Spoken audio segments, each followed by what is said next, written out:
can talk about,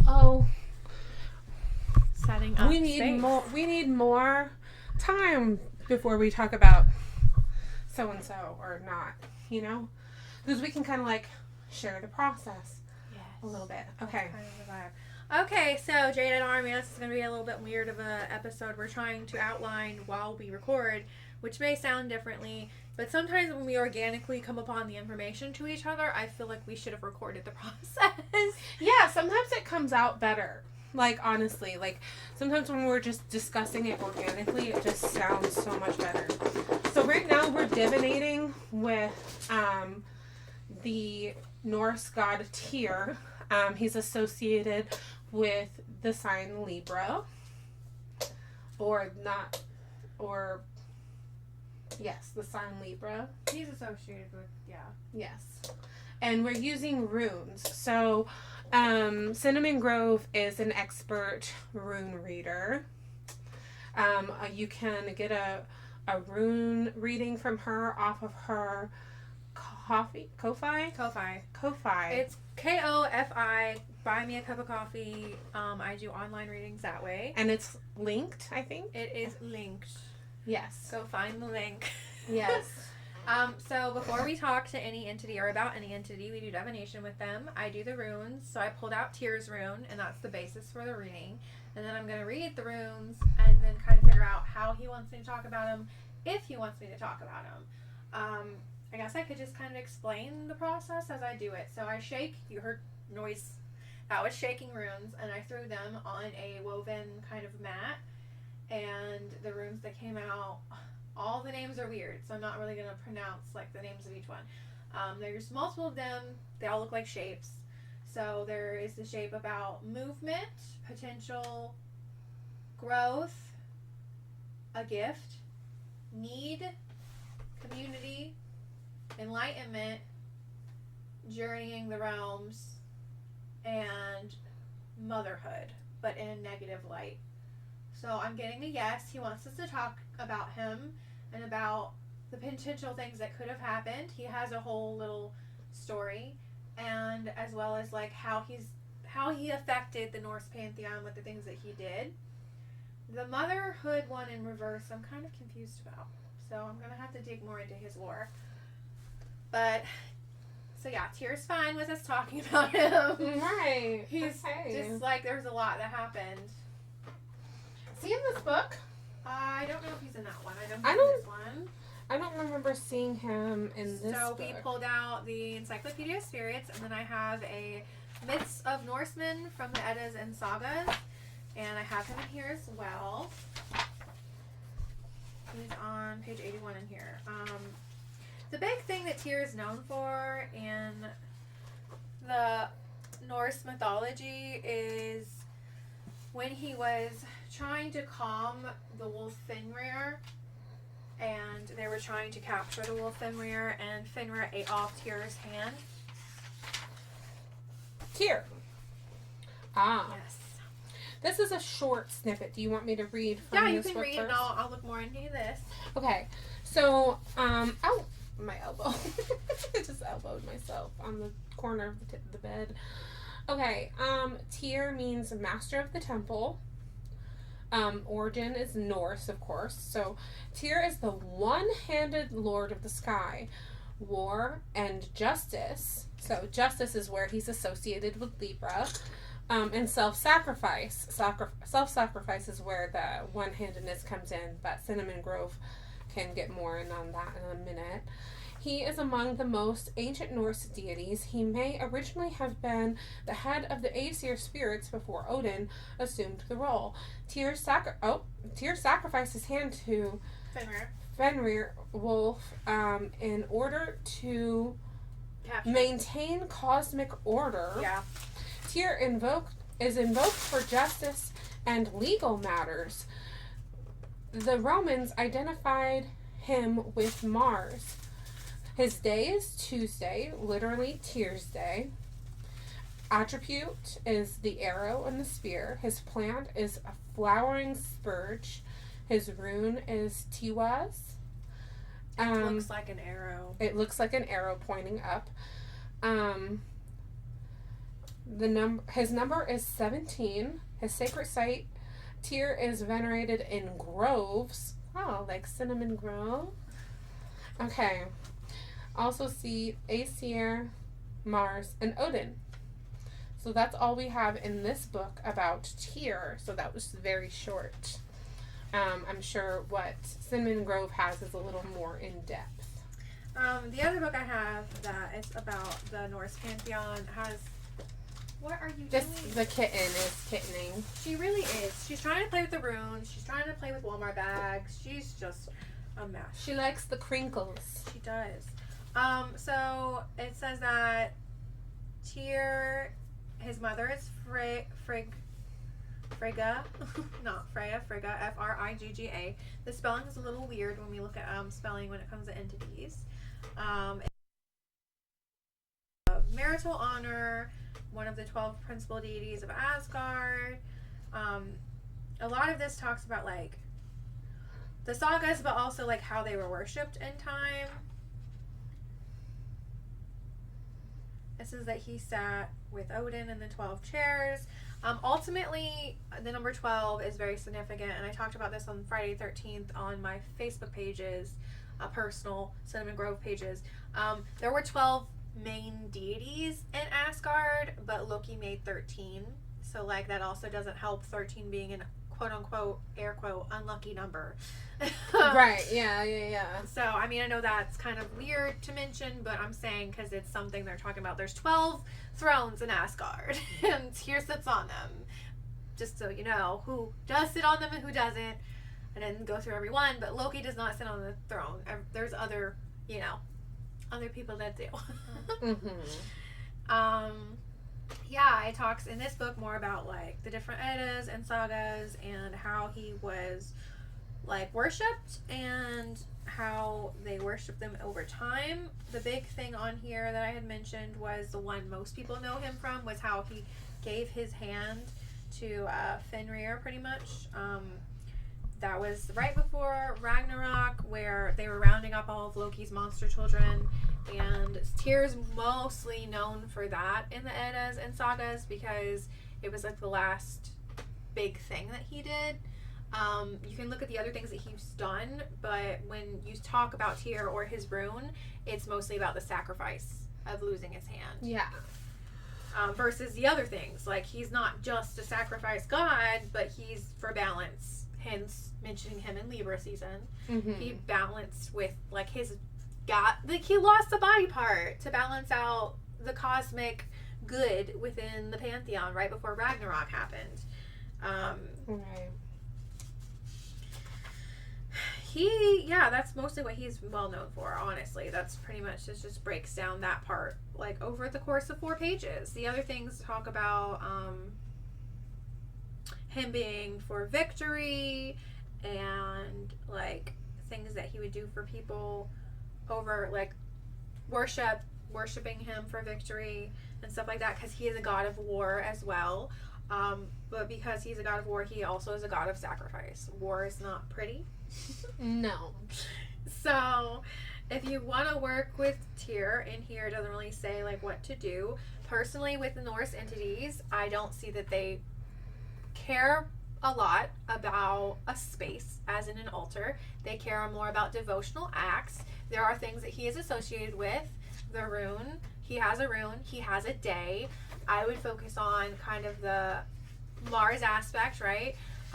Red, green, Libra balancing, is something that I would focus on with him, as well as acknowledging you have to sacrifice to sometimes get ahead. Right? Like, think of it like a chess game. Sometimes your pawns have to die for you to... What is it? Checkmate? Sometimes your pawns have to die for you to checkmate. So... Right. Yeah, Tyr, he's a god of war. He has a day. I would try to spend time with his energy every Tuesday. And read the mythos and Eddas and sagas. Because he's also said to have a sword that was gifted to him by the dwarves.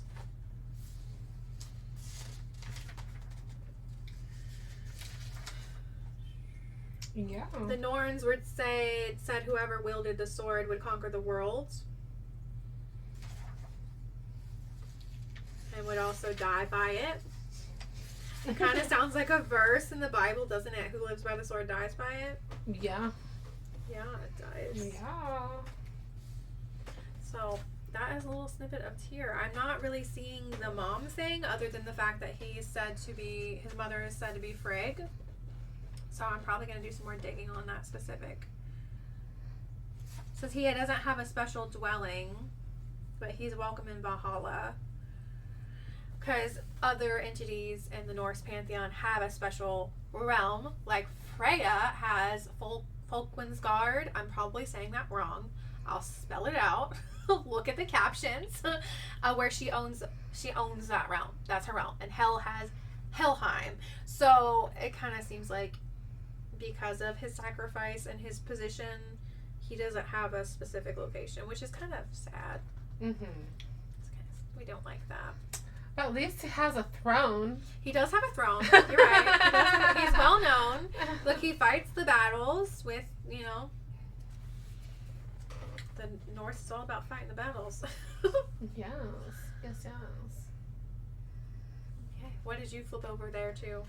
Oh, I just opened the book up to Ma for our next. We still have to divinate for her.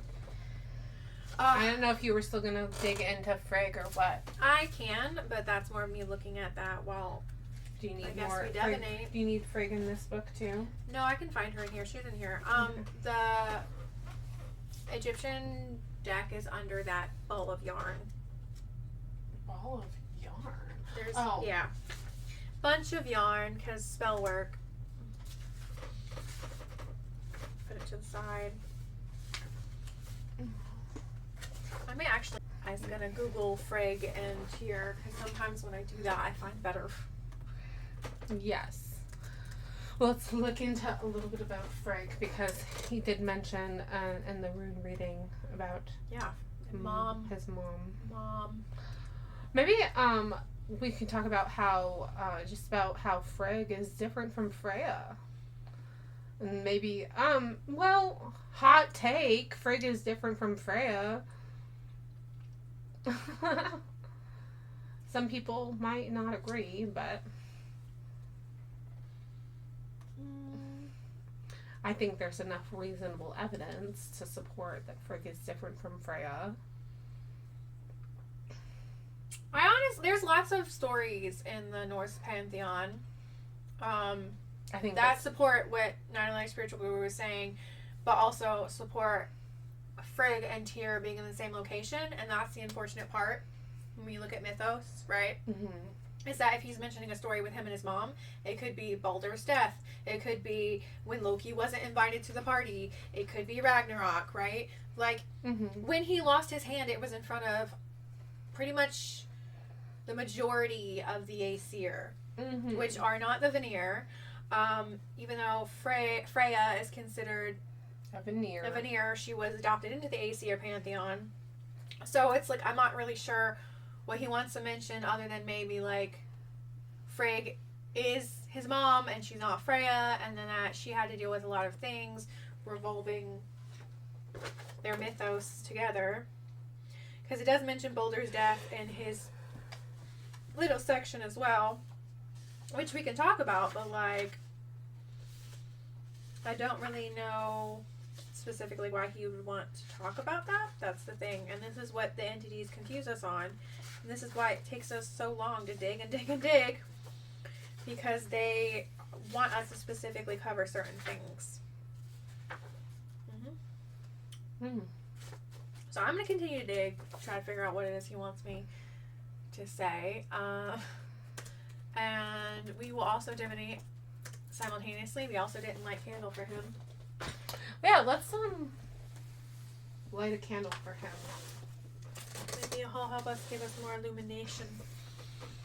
Illuminate. Oh, meow.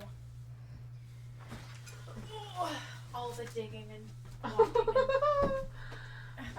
Cinnamon Grove is going for a lighter. She'll be right back. And red seems fitting. Yeah.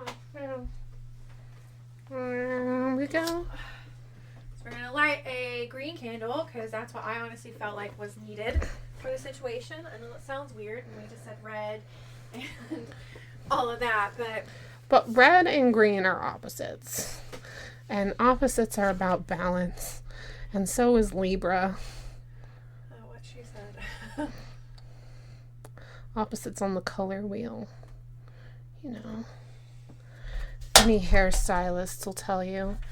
Oh my gosh. This doesn't want to stick down. I didn't give you my torch. I don't think that's the problem. I light the ends of my candles with regular lighter all the time.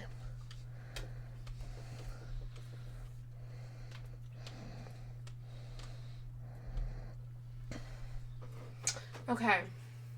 Letting it settle real quick before I let it light the top of it. It says that while Frigg and Tyr do not have many direct interactions in the surviving mythos, they are part of the Aesir pantheon and share a common goal of maintaining order and cosmic balance. Because Frigg is associated with being the mother, domesticness, wisdom, foresight, nurturing. I'm just keep seeing stuff about Boulder, because that's probably one of the main interactions. But just because she's his mother doesn't mean they have straight interactions with mythos. Right? So that's the thing. And she probably was there when he did sacrifice his hand for the greater good of the cosmos. Right, because a lot of the Aesir were there. Yes, a lot of them were. So I'm going to divinate again to make sure that's it. And we are also going to divinate with Ma. And so, yeah. Ma is Lady of Heaven, Queen of Earth, Mistress of the Underworld, Eye of Ra, Daughter of Ra, Lady of the Judgment Hall, Origin Egypt. Interesting. That's as far as I'll go until we get some divination done. Sorry, I went to pull a rune to see yes or no if that was all. You know what rune I got? The rune called Perthro, which means divination and mystery, and there's more. Perthro is an open cup. Wait, there's more. Wait, Look. These gods and goddesses love being talked about. So now he's talking about, he wants me to talk about Odin's relationship with him and the chaos in the situation. So Loki and Odin. As well as being stuck and unable to move on the, not able to journey and being unhealthy. I guess he really wants me to go in on the fact that he literally, they captured Fenrir. When they're rounding up all of Loki's children, okay, imagine that. They take this wolf man, they have him chained up, right? And then this wolf man and him were very close. Tyr would play with him as a child. No one would go near Fenrir when Fenrir was a baby. They were scared of him because he was half man, half wolf. All right? Think about that for a second. Nobody in the Pantheon really cared about him. Loki was around, but not really. Not saying he's a bad parent or not. I'm just saying that mostly the only interaction Fenrir had was with Loki and Tyr. He was outcast, okay? Tyr would play with the kid, take care of the kid, be around the kid, and Tyr was getting chained up. He got tricked, not Tyr. Fenrir was getting chained up. He got tricked into coming to Valhalla and all of that. And he's like, yeah, I'll sit still if somebody puts their hand in my mouth. And all the gods were like, nah, not me, bruh. Not me. And Tyr's like, I know him. Right. I know him. I love him. I'll do it. Right. And then Fenrir's like, oh, yeah? I got teeth. Nom, nom, nom.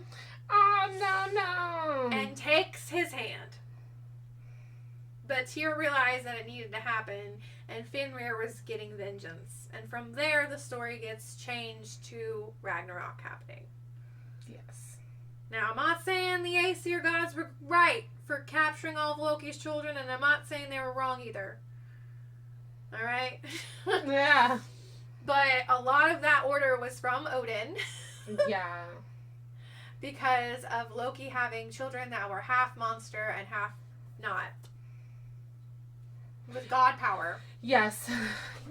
So, which obviously is frightening and dangerous for worldly people. Yeah. Yeah. So maybe causing just a few little harmful little issues. Maybe just a little murder here and there. Just a little bit of issues here and there that involved a little bit of murder. Just a little bit. So yeah, that is a big part of the story, and it was mostly ordered by Odin, and chaos ensued in the situation that they thought they had control, because even gods don't have ultimate control. Exactly. Okay, so think about it as a story, not as it happened. I'm not saying it didn't happen. I'm saying use your discernment, and stories have lessons. Exactly. And his candle is bleeding. It is. It is. But these candles be candling. Yeah. So, yeah. No, he lost his hand. That changed his life. You know? Ultimately, did he grow back? I don't know. They don't talk about that in the Norse pantheon. They do talk about the Norse pantheon gods eating apples and staying forever young. Forever young. They do. It's a thing. But is Tyr in that story? Not really. Mm-mm. But you gotta look at the whole picture of from the start to Ragnarok. Exactly. And, you know, he's a god of war, so... Right? He said, divinate. Let's talk about this. I wasn't happy. I did this for the greater good. And it caused me lots of pain. It did. That is literally what he's known for. If you hear Tyr's name and don't know that he lost his hand to Fenrir, you didn't dig. Because that's that's like the main point of his story. That is the main point. Yeah. So when you see the rune in a rune reading, it's about sacrificing too much or not enough. Right. So, are you sacrificing too much or are you sacrificing not enough? Ultimately, a lot of people get the rune in a bad position, which means it's upside down and they're sacrificing too much. Yeah. Yep. Balance. Gotta balance that shit. Balance that shit. That's what Libra's all about. Exactly. All right. The hand was worth losing in Tyr's mind of Yeah. cosmic balance. Gotta get that cosmic balance. Sometimes, sometimes it costs you Your family. Your family. Sometimes it costs you your family. Or a limb. Or a limb. Or both. Yeah. Yeah. Or both. Oh, yeah. Yeah, I recognize that rune. How fun is that? Othello. I grabbed Othello upside down. It is upside down. Because it looks like a house upright. And that's why it means family and home. So he definitely lost things in the process. Sorry, I'm currently trying to learn the runes. I'm trying to teach myself. She is. Yes. Alright, now Tyr, is that it? Did I cover everything? Is there anything else you want me to tell people? And honestly, oftentimes the answer is yes. There's only a few runes left in the bag. I would say that's a no. Upside down? What is that one again? That's fertility, upright. Is that Fehu? No. Yeah. Fehu? That's Freya's rune. Oh, yeah. He's like, no, I think you're good. I think you're good. Yeah, that's it. You're good. So yeah, Tyr sacrificed a lot for balance. So make sure you're not sacrificing too much in your life. But you are sacrificing enough, because something can't take position in your life if you got trash in your house. You can't have nice things. Exactly. All right. Okay, that is what Tyr had to say, and he is definitely feeling some type of way over there. Oh yeah, he's So we're gonna talk. Yeah, now we're gonna divinate with Ma. I have a deck called the Amenti Oracle deck, and the Amenti Oracle deck is all of the tenets of Ma. And Ma are tenets, but also Ma is a goddess. And the book is called Living with a Feather Heart. It comes with the Oracle deck. Yes. Yes. And I mean, that's where, the story comes in. But we won't talk too much yet until we do some divination. Because we want to discuss with Ma before. We always want to discuss with our deities before we go in too deep. You gotta come correct, or you're gonna get. It's not it. We don't tell you to do that. Incorrect things. Okay? I advance through my own. Oh look! abilities. Guess what? That's talking about In Dua, as a soul prepares for the weighing of a heart on the scales of Ma, the first negative Yeah, confession. that's it. Yeah, see? She's like, yep, go ahead, go in. All right, I'm lighting Go the candle. I'm setting up the candle. The first negative confession within the Papyrus of Ani is, I have not committed sin. Sin, contextually speaking, relates the action of an immoral transgression against divine law, not a law that has been created, but a law that has been embodied by the Creator. Stay with me, I'm reading verbatim from the book. It'll be linked below. Ma serves the capstone of the moral pillar of the soul. Her all-seeing eye with crystalline vision is the into the spirit of the temple of the human soul. Sin is an action, is to be without, to be out of alignment with creation, to lack honor and honesty, and to deviate from the divine will. But what is the will of the divine? Hermeticism speaks of the notion of all truths being half false and every falsehood being half true. Yeah, this is her card, by the way. This is her card in the deck. This is her card. Ma's card in the deck. That's amazing. I love that. That's Yes. such a yes. That is such a yes. Okay, this can be seen at and understood when looking at the Devil card and the Lover's card in Rider-Waite Tarot system. At first glance, one may view the Devil card as the representation of pure evil, darkness, and all things related to fear. But upon closer examination, we find that while related to the denser qualities of life experience, the true meaning of the card is what we allow to bind us to lesser worlds. Okay? The Devil, with the inverted pentagram, represents forcing will into existence by inverting natural law.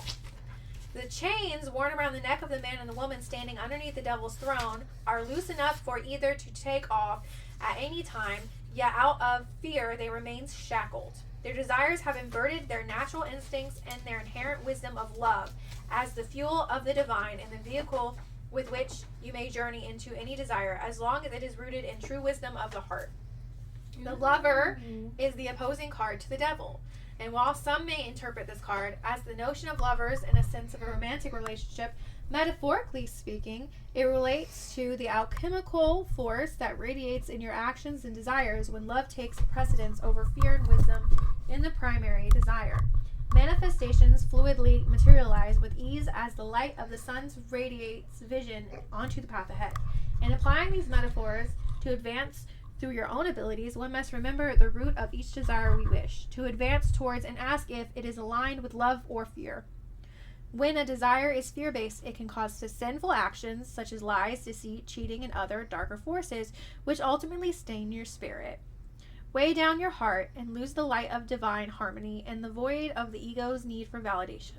However, if a desire is based in love, then we are in tune with nature's song, the will of Ma, the lightness of being, and the visionary state of virtue. The infinite expansion of imagination allows for heaven on earth as we find faith in our abilities, love being the will of the divine, creativity being the soul expression, and such ways that allows every spirit to soar towards freedom with a feather heart liberated from fear and judgment. I am not sponsored.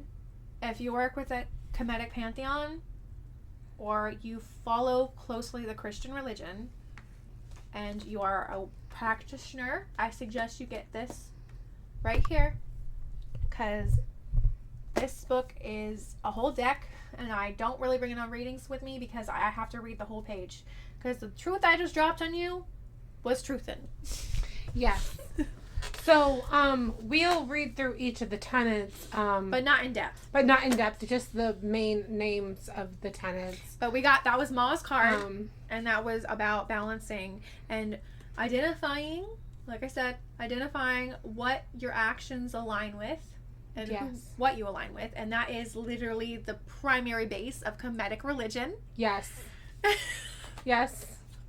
Exactly. I can't with this. And now I'm before we read the tenets straight up, I'm going to go ahead and read from the Encyclopedia of Spirits. Yes. It's just kind of a shorter little snippet real quick, and then we'll read through the tenets. And do you have a specific story, or...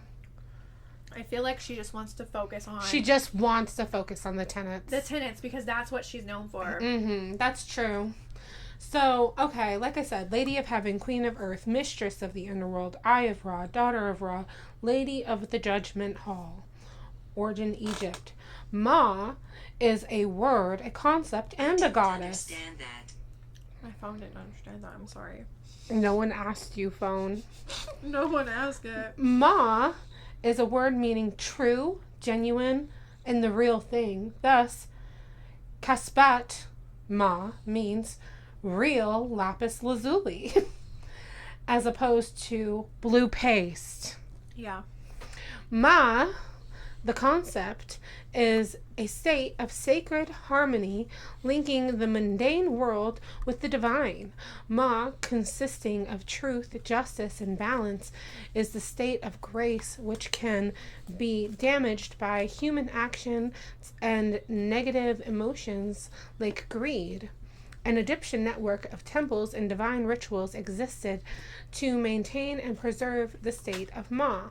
Ma is the ancient pre-dynastic goddess who rules the state of grace.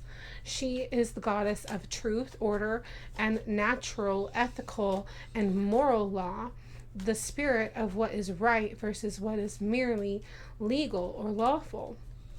Ma is now most famous for the part she plays in ancient Egyptian afterlife trials.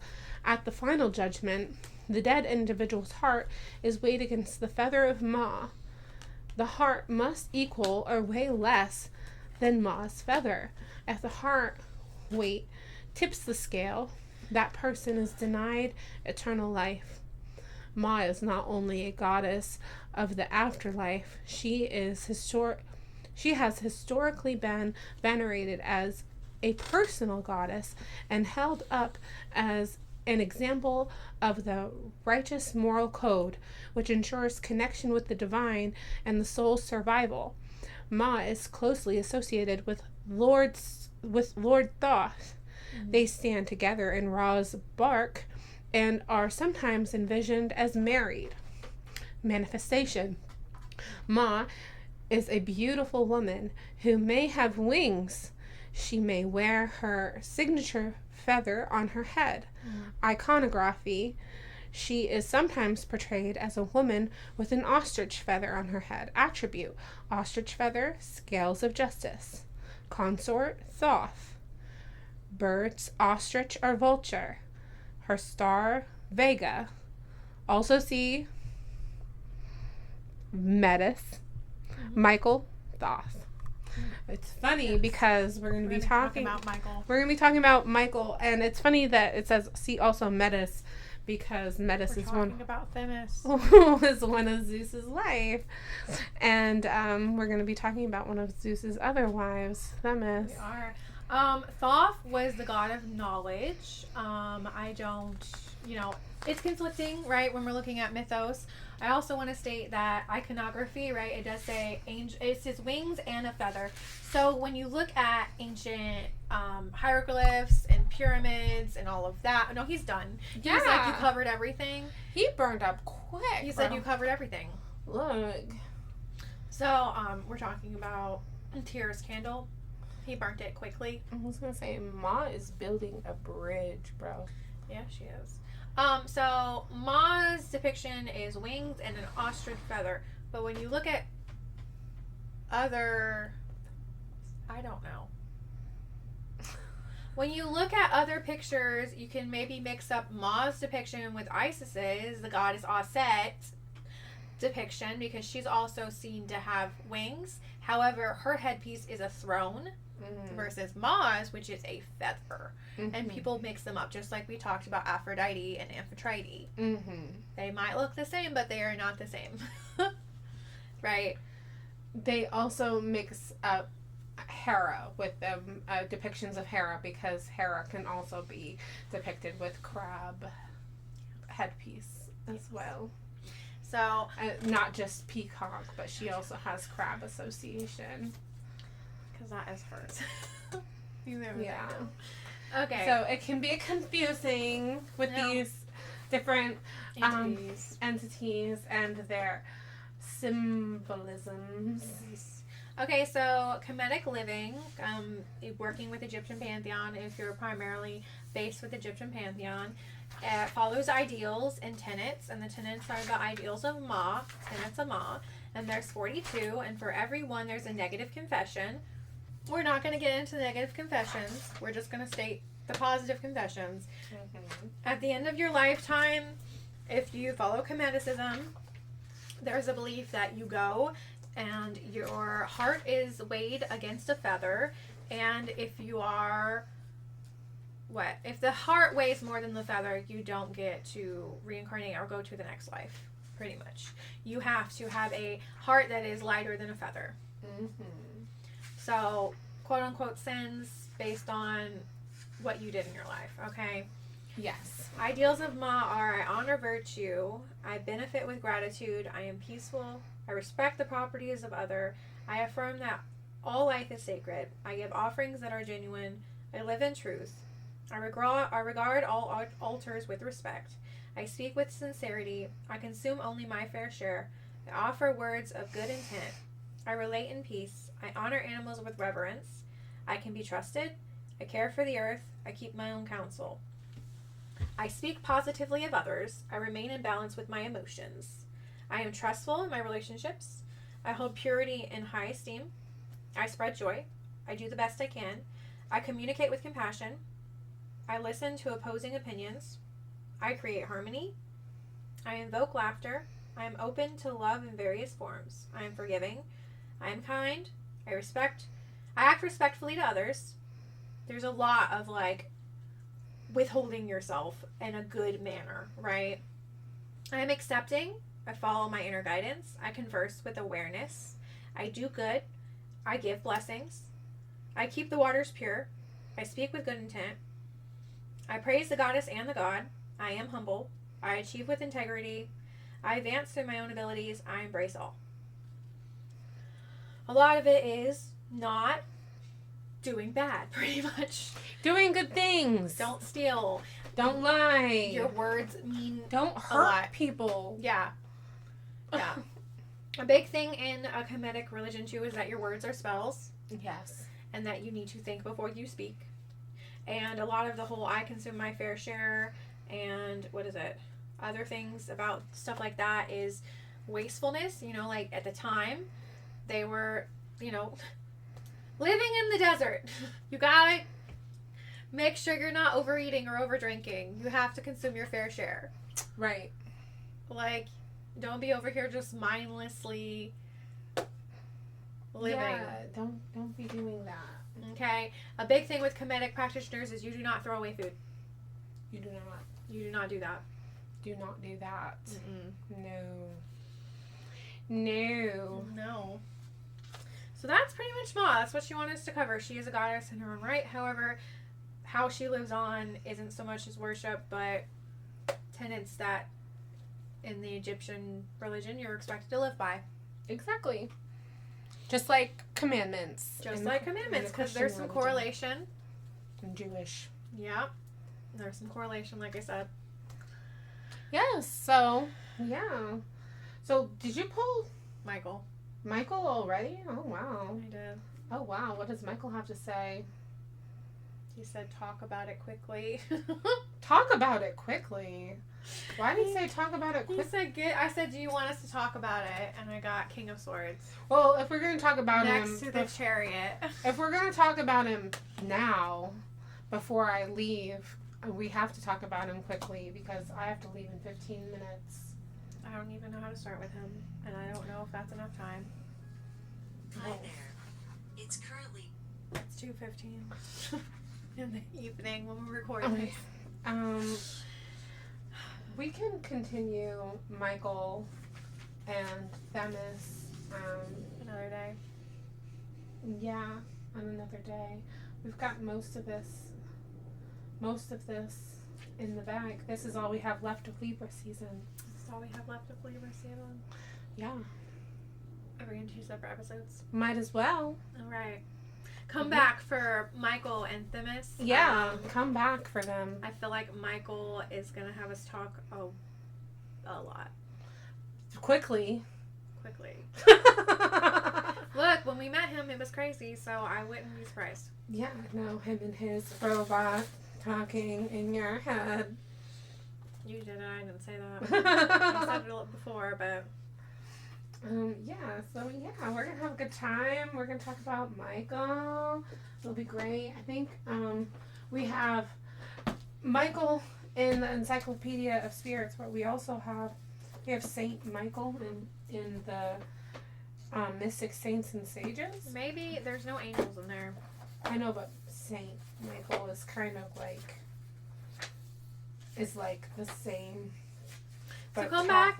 Catholically. Come back and listen to those episodes and comment, like, share, notification, all the things. And we will see you soon. No, Michael Archangel Saint. He is in He's here. there. He is in here.